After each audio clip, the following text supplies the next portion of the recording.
జై శ్రీరామ్. శ్రీమాత్రే నమః. శ్రీ గురుభ్యో నమః. ఆగస్టు నెల 1వ తారీఖు నుంచి 2024 సంవత్సరం ఆగస్టు 1వ తారీఖు నుంచి 2024 సంవత్సరం ఆగస్టు 24వ తారీఖు వరకు కూడా శుక్ర భగవానుడు సింహరాశిలో సంచారం జరుగుతుంది. ఇది ఒక విశేషాంశం. ప్రతి సంవత్సరం శుక్ర భగవానుడు సింహరాశిలోకి వస్తూనే ఉంటాడు. సంవత్సరంలో ఒక్కసారి డెఫినెట్గా ఆయన సింహరాశిని టచ్ చేస్తాడు. కొన్నాళ్ళు అక్కడ ఉండి మళ్ళీ కన్యారాశికి వెళ్తాడు. ఇలాగా ప్రతి రాశిని ఆయన తిరుగుతూనే ఉంటాడు. అయితే ప్రతి సంవత్సరం లేని స్పెషల్ ఈ సంవత్సరం ఉంది కాబట్టి స్పెషల్గా ఆయన శుక్ర భగవానుడి సింహరాశి సంచారం గురించి ఇప్పుడు మనం మాట్లాడుకోవాలి. ఏంటి ఆ స్పెషల్ అంశం ఏంటంటే, శనీశ్వరుడు శుక్ర భగవానుడి రాశులైన వృషభ రాశి మరియు తులారాశులకి పరిపూర్తి రాజయోగాన్ని ఇచ్చేది శనీశ్వరుడు. అలాగే శనీశ్వరుడు రాశులైన మకర రాశి మరియు కుంభరాశులు ఈ రెండిటికి కూడా పరిపూర్తి రాజయోగాన్ని ఇచ్చేది శుక్ర భగవానుడు. ఈ శుక్ర భగవానుడు శనీశ్వరుడు వీళ్ళిద్దరూ కూడా సమసప్తకాల్లో ఉన్నారు. కుంభరాశిలో ఆయన ఉన్నాడు వక్రించి, అలాగే సింహరాశిలో ఈయన సవ్యగతిలో ఉన్నాడు.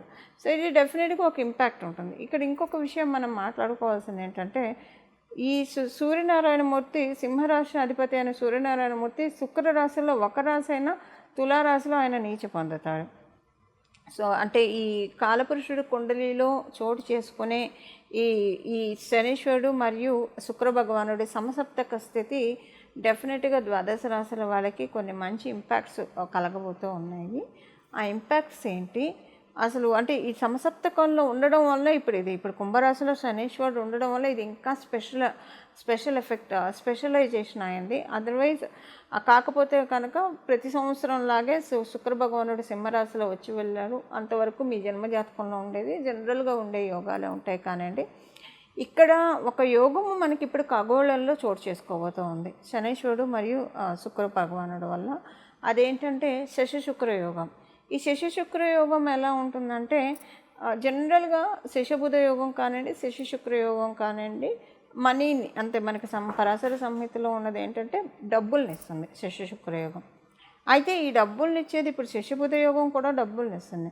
శశబుధ యోగంలో వచ్చిన డబ్బులు ఏంటంటే చక్కగా కాపాడుకుంటారు. ఇప్పుడు ఒక చిన్న పిల్లల దగ్గరికి వెళ్ళి మనం చాక్లెట్లు 3 ఇచ్చామనుకోండి, మనమే ఇచ్చామనుకోండి ఒక 3 చాక్లెట్లు, తర్వాత వాటిలోంచి మనం ఒకటి అడిగితే నాయి అని పక్కన పెట్టేసుకుంటారు. వాళ్ళ దగ్గర ఏ ఉన్నా సరే ఎవరు పక్కన పెట్టేసుకుంటారు. అది శశబుధ యోగం. అంటే వచ్చిన ప్రతి రూపాయి కూడా చాలా ప్రీషియస్గా చూస్తారు, చాలా చక్కగా దాచిపెట్టుకుంటారు. పొందిగ్గా వాళ్ళ ఫైనాన్షియల్ ఇది ఉంటుంది. అంటే టూ మచ్ ఫైనాన్షియల్ డిసిప్లిన్ ఉంటుంది. ఈ శశి శుక్ర యోగం ఎలా ఉంటుందంటే ఒక దాత అంతే. అలా డబ్బుల్ని శుభ్రంగా లగ్జరీస్కి, లావిష్ లైఫ్కి అలా అలా అలా ఖర్చు పెట్టేస్తూ ఉంటారు శశి శుక్రయోగం ఉన్నవాళ్ళు. వాళ్ళకి రావడం అలానే వస్తే వీళ్ళు ఖర్చు పెట్టడం కూడా అంతే చక్కగా ఖర్చు పెడతారు. సో వీళ్ళకి ఎలా ఉంటుందంటే ఖర్చు పెట్టే ఇది ఉంటుంది. అంటే అవసరమైన వాటికి ఖర్చు పెడతారు, ఒక్కోసారి అనవసరమైన వాటికి కూడా ఖర్చు పెడతారు. లగ్జరీస్కి, మెయిన్ కాస్మెటిక్స్కి శశి శుక్రయోగం ఉన్న వాళ్ళు పెట్టినంత ఇది ఇంకెవరు కూడా పెట్టరు. కాస్మెటిక్స్ కానివ్వండి, లావిష్ లైఫ్కే కానివ్వండి, ఇలాంటి వాటన్నిటికీ కూడా ఎలాంటి పీనాస్థానం చూపించకుండా చక్కగా ఖర్చు పెట్టేస్తారు. అలాగే ఇప్పుడు ఇది శశి శుక్రయోగము ఒక్కొక్క రాశిలో అంటే ఇది సమసప్తక దృష్టి వల్ల ఏర్పడుతుంది. వీళ్ళిద్దరూ కలిసి లేరు కానివ్వండి, సమసప్తక దృష్టి. ఇప్పుడు శనీశ్వరుడు శుక్ర భగవానుడిని చూస్తున్నాడు, శుక్ర భగవానుడు వక్రించిన శనీశ్వరుని చూస్తున్నాడు. ఈ దృష్టి వల్ల శశి శుక్రయోగం ఏర్పడుతూ ఉంది. దీనివల్ల ఏమవుతుందంటే ఈ యోగం ఇది ఒక్కొక్క రాశిలో యోగము ప్రతి రాశికి ఇదే అప్లికేబిలిటీ ఉండదు. ఈ ఖర్చు పెట్టుకోవడము ఒక్కొక్క రాశి అంటే ఈ శశి శుక్ర యోగం ఇంపాక్ట్ ఒక్కొక్క రాశిలో ఒక్కొక్క రకంగా ఉంటుంది. వాళ్ళ దృష్టి వల్ల ఏర్పడేది ఒక రకంగా ఉంటుంది, వాళ్ళిద్దరు కలిసి ఉంటే ఒక రకంగా ఇలా మనం మాట్లాడుకుంటూ వెళ్తే అనేకం ఉంటాయి. అయితే ఇప్పుడు మనకి కావాల్సిన అంశం ఏంటంటే, సింహరాశిలో ఉండి సింహరాశిలో ఉండి ఈ యోగం ఏర్పడుతుంది. జనరల్గా మనకి పరాశర సంహితలో ఏంటంటే కుంభరాశిలో శనీశ్వరుడు ఉండి సింహరాశిలో ఏదైనా గ్రహాలు ఉంటే అదొక రాయల్ హానర్స్ని లీడ్ చేస్తుంది. చాలా మంచి కాంబో. యాక్చువల్గా అన్ని రాశుల్లోకి సింహరాశి మరియు కుంభరాశిలో ఎవరికైనా గ్రహాలు ఉంటే కనుక చాలా మంచిది. ఆ రెండిట్లో కలిపి లేకపోయినా ఒక్క దాంట్లో గ్రహాలు ఉన్నా కూడా చాలా మంచిది. అలాగే రెండిట్లో ఉంటే ఇంకా అసలు సూపర్బ్. వాళ్ళ లైఫ్ చాలా బాగుంటుంది. అంటే వాళ్ళు చిన్నప్పటి నుంచి స్వయం కృషితో పైకి వచ్చిన వాళ్ళు అవుతారు. అంటే ఇప్పుడు మనం చూస్తూ ఉంటాం మన కళ్ళ ముందు ఎదిగిన వాళ్ళు, చిన్నప్పటి నుంచే స్ట్రైట్ అవే ఎదిగిన వాళ్ళని చాలామంది, అది కూడా ఇంకా మళ్ళీ రాకెట్ లాగా ఎదిగి జప్పని కింద పడకుండా ఆ ఎదుగుదల వాళ్ళకి ఇంకా పెంచుతుంది. మళ్ళీ వాళ్ళతో పాటు చాలామందిని అప్లిఫ్ట్ చేసే విధంగా ఉంటుంది. అలాగే ఇది ఉంటుందన్నమాట. అంటే ఇప్పుడు ఈ ఈ ఈ ఈ ఎదుగుదల కుంభరాశి సింహరాశిలో ఉన్న వాళ్ళ గ్రహాలు ఉంటే ఎదుగుదల ఎలా ఉంటుందో వాళ్ళు ఎదుగుతారు. లివ్ అండ్ లెట్ లివ్ అనమాట. వాళ్ళ చుట్టుపక్కల ఉన్న వాళ్ళందరినీ కూడా వీళ్ళతో పాటు ఆటోమేటిక్గా రైజ్ అయిపోతూ ఉంటారు. వాళ్ళంతా స్టాండర్డ్ కాకపోయినా రైజ్ అవుతారు.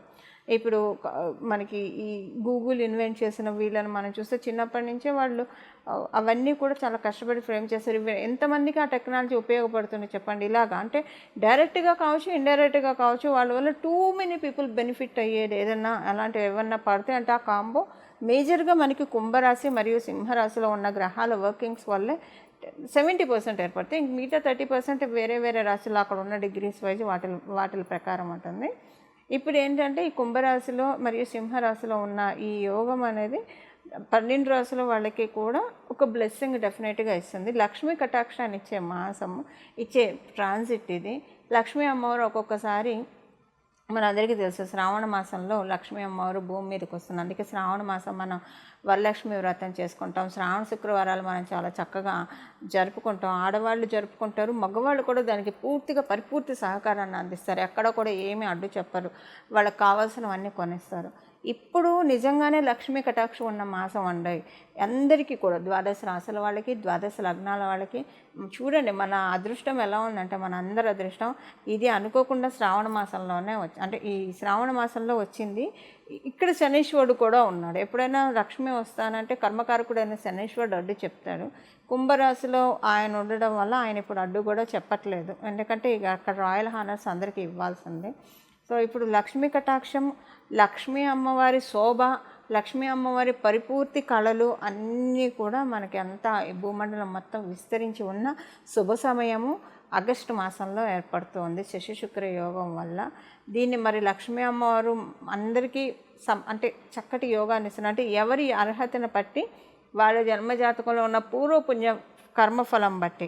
ఒకవేళ సపోజ్ కొంతమంది చాలా ఇబ్బందులు పడుతూ ఉన్నారు ఏదన్నా ఏ విషయంలోనూ, అందరూ ఫైనాన్షియల్గానే ఇబ్బంది పడాలని లేదు కదా. కొంతమంది రిలేషన్స్లో ఇబ్బంది పడతారు, కొంతమంది ఆరోగ్యంలో ఇబ్బంది పడతారు, ఒక్కొక్కరు ఒక్కొక్క రకంగా ఇబ్బంది పడుతుంటారు. ఏ విషయంలో అయితే డీప్గా ఇబ్బంది పడుతున్నారో ఆ విషయాన్ని అమ్మవారు హీల్ చేసేస్తుంది, క్యూర్ చేసేస్తుంది.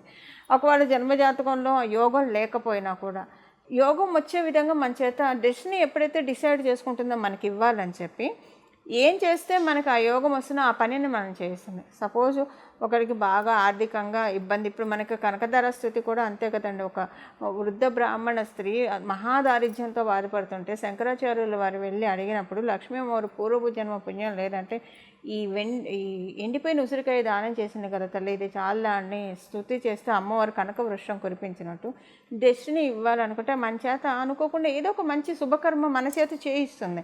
అనుకోకుండానే మనం చేస్తాము.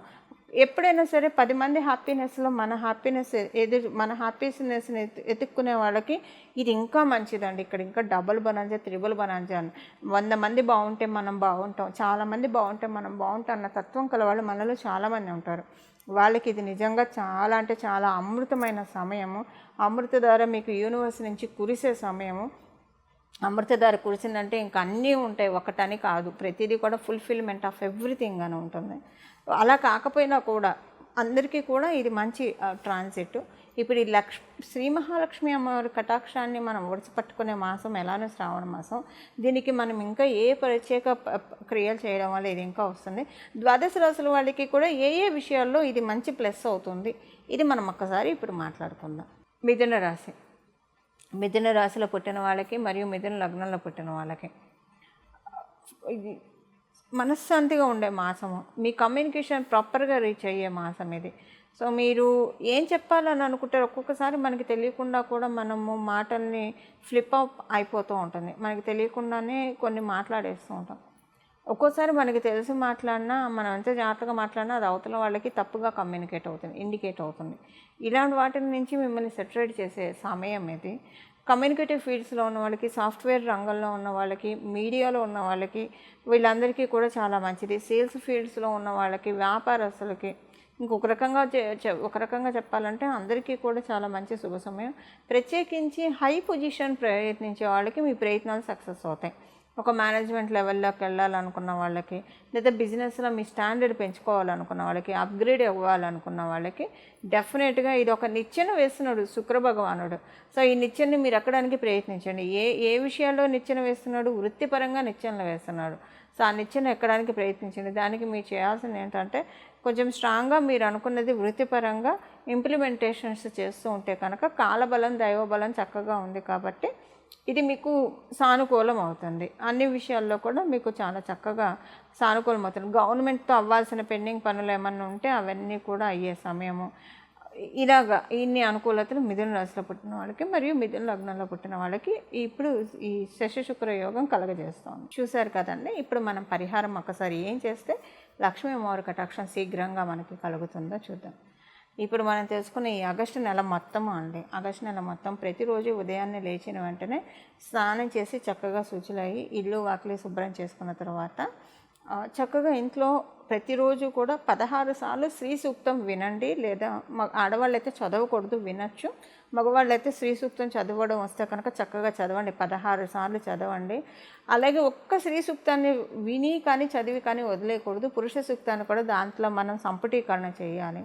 సంపుటీకరణ అంటే ఆ రెండు ఏం సంపుటీకరణ చేయక్కర్లేదు, జస్ట్ వింటే సరిపోతుంది. మళ్ళీ అది సంపుటీకరణ అంటే అదొక ప్రత్యేకమైన ప్రాసెస్ ఉంటుంది, అదంతా కన్ఫ్యూజన్లోకి వెళ్తుంది. అదంతా ఏమక్కర్లేదు. శ్రీ సూక్తం ప్రతిరోజు 16 సార్లు వినండి లేదా చదవండి. ఆడవాళ్ళు అయితే వినడమే. అలాగే 3 సార్లు కనీసంగా పురుష సూక్తం వినడానికి చదవడానికి ప్రయత్నించండి. ఒకవేళ 16 సార్లు పురుష సూక్తం కూడా వినగలిగి చదవగలిగితే ఇంకా మంచిది. లేదా కనీసం పురుష సూక్తం 3 సార్లు వింటే సరిపోతుంది.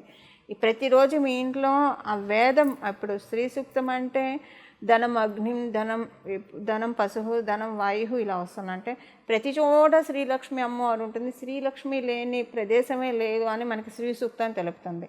అంటే ఈ శ్రీ సూక్తం తెలిపే విషయాన్ని మనం చక్కగా అవగాహన చేసుకోవాలంటే పూర్తిగా దాంట్లో డెడికేటెడ్ అయిపోయి మనం వింటే కనుక అది వింటుంటే కూడా చాలా మంచి వైబ్రేషన్స్ వస్తాయండి. చాలా హాయిగా అనిపిస్తున్నాయి మనసుకి.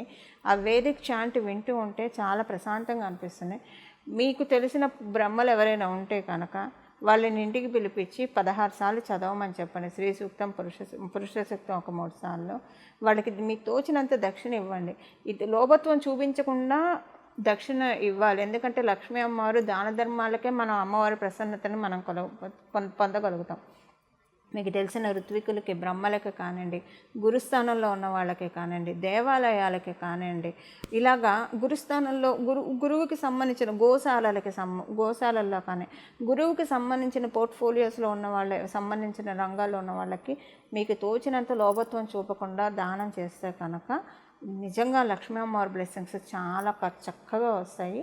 ఇప్పుడు మనం పరిహారం చూసాం కదా, ఈ పరిహారం చేసుకొని లక్ష్మీ అమ్మ, అందులో మనం ఉన్నది శ్రావణ మాసంలో, లక్ష్మీ అమ్మవారి కటాక్షాన్ని ఇవేమి దాన ధర్మాలు చేయలేని వాళ్ళు చక్కగా ప్రశాంతంగా చేయగలిగిన వాళ్ళు ఇది చేయండి. చేయలేని వాళ్ళు ప్రశాంతంగా 16 సార్లు శ్రీ సూక్తం వినడం, 3 సార్లు పురుష సూక్తం వినడం, లేదా చదవడం, మగవాళ్ళు అయితే చదవడం వస్తే చదవడం, ఇది చేయండి. లక్ష్మీ అమ్మవారి మిమ్మల్ని దానం చేసేదానికి అర్హుల్ని చేస్తుంది. చేయలేని స్థితిలో ఉన్న వాళ్ళకి ఆ చేసే విధంగా అర్హత మీకు కలిగిస్తుంది. అంటే ఇప్పుడు మన దగ్గర చాలా ఉంటే మనం అవతల వాళ్ళకి ఇవ్వగలుగుతాం కదా, అలాంటి అర్హతని మీకు అమ్మవారు కలగజేస్తుంది. బట్ ఒకవేళ అలా లేకపోతే అంటే అప్పు చేసి మటుకు దానాలు చేయకూడదు. ఇది ఒకటి మటుకు గుర్తుపెట్టుకోండి. ఎవరు అప్పులు చేసి మటుకు దానాలు అస్సలు చేయకూడదు. అది దోషం అవుతుంది. అప్పు చేసి మన స్థాయికి మించి చేసే దానం కూడా దోషం అవుతుంది. కలిగి ఉన్నప్పుడు లోభత్వం చూపించొద్దనే మనం ఏ కథ చూసినా, సత్యనారాయణ వ్రత కథ చూసినా, ఎందులో అయినా సరే లోభత్వం లేకుండా, అంటే మనకి కలిగి ఉండి ఎందుకు ఇవ్వాలన్న లోభత్వం అయితే చూపించకూడదు. లేనిది తెచ్చిపెట్టి కూడా ఇవ్వకూడదు. ఈ రెండు దోషమే. ఇది ఈ మధ్యలో ఉన్న లైన్ని తెలుసుకొని చక్కగా కలిగి ఉన్న దాంట్లో కొంచెం ఇచ్చినా మనకు వచ్చిన ఇబ్బంది ఏం లేదని అనుకుంటే దానం చేయండి. లేదా ఇవ్వడం వల్ల రేపటికి ఇబ్బంది అవుతుందని అనుకుంటే అలా కూడా దానం చేయొద్దు. చక్కగా మనం తెలుసుకున్న శ్రీ సూక్తం, పురుష సూక్తం వింటే సరిపోతుంది. ఈ విధంగా మీరు శ్రావణ మాసం లక్ష్మీ శోభ మనందరి గృహాల్లో వెల్లివిరియాలని, మనందరం కూడా శ్రీలక్ష్మి అమ్మవారి ఆ కృపకి పాత్రలో కావాలని చెప్పి మీ అందరి తరఫున మరియు నా తరఫున లక్ష్మీ అమ్మవారిని ప్రార్థిస్తూ మంగళం. నమో భగవతే వాసుదేవాయ.